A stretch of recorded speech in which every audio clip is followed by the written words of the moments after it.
So, what can a physicist, a brilliant one at that, teach us about writing? Well, as it turns out, a whole lot.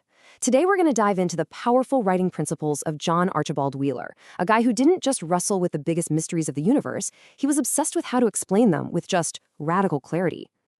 I love this quote. It just perfectly captures his whole vibe, you know? He's basically saying that any day you don't encounter something that makes you kind of tilt your head and go, huh, that's weird. Well, that was a day you didn't really learn anything. For Wheeler, strangeness wasn't a problem to be avoided. It was the whole point. And that is the real challenge, isn't it? Finding something strange is one thing, but actually communicating what you found, clearly, that's a whole other ballgame. And this is where Wheeler's genius really kicks in.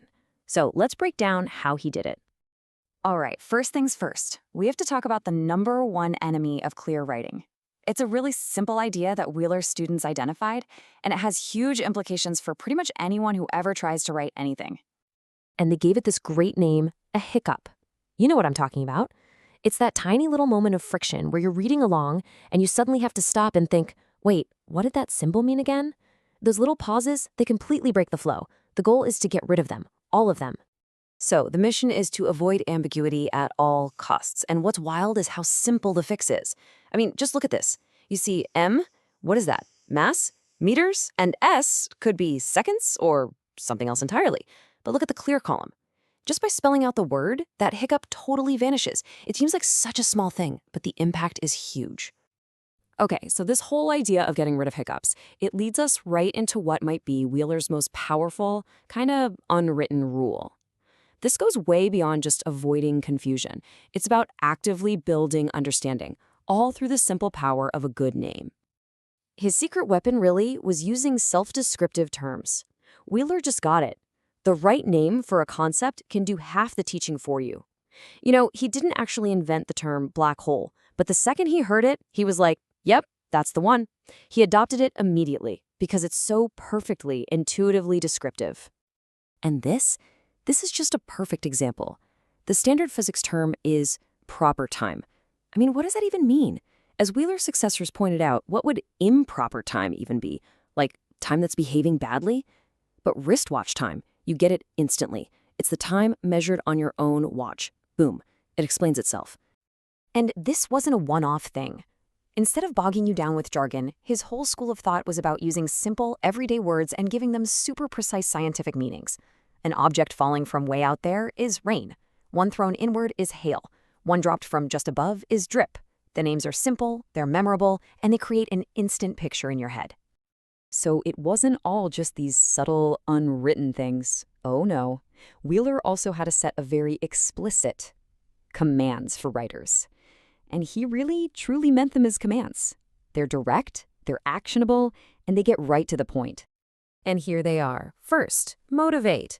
Don't just dump information on your reader. From the very first sentence, tell them why they should care. Second, simplify. Your job as a writer isn't to show off how complex something is, it's to cut through that complexity. And third, use infinitives. A little grammar trick, but it forces you into more active, direct language. These weren't suggestions, they were orders for how to serve your reader better. And he felt just as strongly about this one. Why? Because, come on, footnotes are the ultimate hiccup, right? They force you to stop reading, look down at the bottom of the page, and completely derail your train of thought. For Wheeler, if something was important enough to say, it belonged right there in the main text, period. But here's the cool part. These rules weren't just frozen in time. The authors of our source material, who were students of this way of thinking, took Wheeler's foundation and they built on it. They kept refining the principles to get even more clarity. You can literally see the evolution right here. It all starts with Wheeler's foundation, but then his successors took it even further. They adopted a zero-tolerance policy, no abbreviations, ever.